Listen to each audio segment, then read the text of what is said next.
आदमी ने बोतल खोली और उसमें से तेज शराब बच्चे के सीने पर डाल दी। फिर उसने दस्ताने पहने, उन्हें साफ किया, एक प्लास्टिक की नली को चाकू से काटा और उसे बोतल में डालकर टेप से एक तरफा वाल्व तैयार किया। इसके बाद उसने बच्चे के सीने में एक छोटा सा चीरा लगाया और उस नली को अंदर डाल दिया। शराब में बुलबुले उठने लगे और बच्चे के फेफड़ों में फंसी हवा बाहर निकल गई। थोड़ी देर में बच्चा सांस लेने लगा। उसके माता पिता ने राहत की सांस ली और आस पास खड़े लोगों ने शॉन के लिए ताली बजाई। फिर शॉन और बच्चा एम्बुलेंस में बैठकर अस्पताल की तरफ चले। उसी दिन शॉन का अस्पताल में इंटरव्यू भी था। रास्ते में शॉन ने हार्ट मॉनिटर पर नजर बनाए रखी। अचानक उसे बच्चे की दिल की धड़कन में बदलाव दिखा, लेकिन पैरामेडिक ने इसे अनदेखा करते हुए शॉन से कहा कि वो ज्यादा सोच रहा है। बच्चे को अस्पताल पहुंचाया गया। शॉन ने महिला डॉक्टर से कहा कि बच्चे का इकोकार्डियोग्राम करवाना जरूरी है, लेकिन डॉक्टर ने रिपोर्ट देखकर कहा कि बच्चे का दिल ठीक है और शॉन को पीछे हटने को कहा। शॉन जबरदस्ती अंदर जाने की कोशिश कर रहा था, तभी सिक्योरिटी गार्ड ने उसे बाहर निकाल दिया। ऑन ऑपरेशन रूम में चीफ सर्जन निक ने उस एक तरफा वाल्व को देखा और शॉन की तारीफ की। महिला डॉक्टर ने पूछा कि क्या इकोकार्डियोग्राम करवाना चाहिए। निक ने इसे जरूरी नहीं समझा, लेकिन सर्जरी के दौरान बच्चे की हार्ट रेट में हल्का बदलाव दिखा। निक ने पूछा कि महिला डॉक्टर को इकोकार्डियोग्राम की बात क्यों सूझी थी। उसने शॉन का जिक्र किया, तभी बच्चे का ब्लड प्रेशर अचानक गिर गया। निक ने इकोकार्डियोग्राम करवाने का आदेश दिया। महिला डॉक्टर जल्दी से शॉन को ढूंढने गई। उन्होंने पूछा कि शॉन इकोकार्डियोग्राम पर इतना जोर क्यों दे रहा था। शॉन घबरा गया और ठीक से समझा नहीं पाया। महिला डॉक्टर ने उसे शांत किया और धीरे धीरे बात समझने में मदद की। शॉन ने बताया कि उसने हार्ट मॉनिटर में बदलाव देखा था। उसे लगा कि बच्चे को पेरिकार्डियल एफ्यूजन है, जो उसके अंगों को सही से काम नहीं करने दे रहा। तभी निक को कॉल आया कि अल्ट्रासाउंड नॉर्मल है। निक ने इसे वक्त की बर्बादी समझा और चल दिए, लेकिन शॉन को यकीन था कि कुछ गड़बड़ है। महिला डॉक्टर ने उसकी बात मानकर उसे ऑपरेशन रूम में ले गई। शॉन ने मॉनिटर देखकर बताया कि बच्चे के दिल के दाएं एट्रियम में कंकवे डिफॉर्मिटी है। निक ने इसे पहले नकारा, लेकिन महिला डॉक्टर ने कहा कि हो सकता है कि शॉन सही हो। बच्चे की कैरोटिड आर्टरी कांच से कट गई थी। कांच के टुकड़े खून के साथ बहकर दिल तक पहुंच गए और पेरिकार्डियल एफ्यूजन का कारण बने। निक को शक था, लेकिन उन्होंने सर्जरी का आदेश दिया। ऑन ऑपरेशन के दौरान सच में बच्चे के दिल में कांच का टुकड़ा मिला। सबने शॉन की ओर देखा। बच्चा बच गया। शॉन ने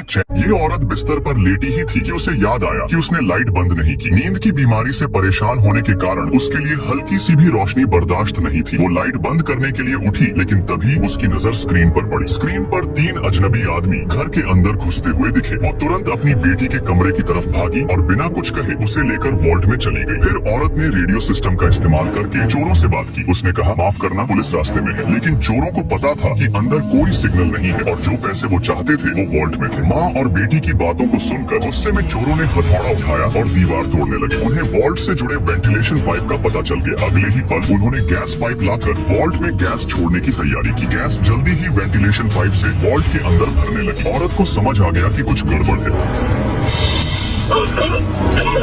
सौभाग्य से उसकी बेटी ने एक छोटा सा छेद देखा जहां से वो सांस ले सकते थे, लेकिन ये समस्या का हल नहीं था। औरत ने वॉल्ट के सामान में एक लाइटर ढूंढ निकाला। फिर उसके दिमाग में एक खतरनाक लेकिन साहसिक आइडिया आया।